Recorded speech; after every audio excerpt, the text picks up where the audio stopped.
জন্য কর্তৃপক্ষ দায়ী নয়। হ্যাঁ,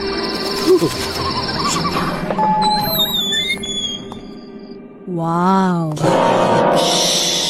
ওনারা চিৎকার চেঁচামেচি একদম পছন্দ করেন না।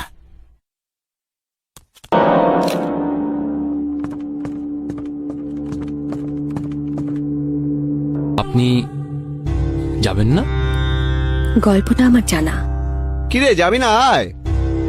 তোরা যা, আমি আসছি। তাহলে আপনার মুখেই শুনি।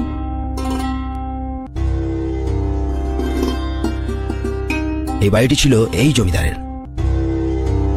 তার একটি মেয়ে ছিল।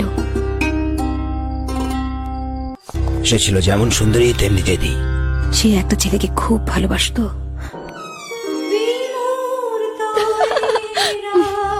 কিন্তু জমিদার বাবা জোর করে মেয়েকে অন্যত্র বিয়ে দিতে চায়। কিন্তু মেয়েটি তো তা মেনে নেবে না। বিয়ের ঠিক আগের রাতে মেয়েটি যেন হাওয়ায় মিলিয়ে গেল। এই সেই মেয়ের ঘর। ও, শুনেছি মেয়েটির আত্মা এখনো এ বাড়িতে ঘোরাফেরা করে। এদিক ওদিক গেলেই ধরা।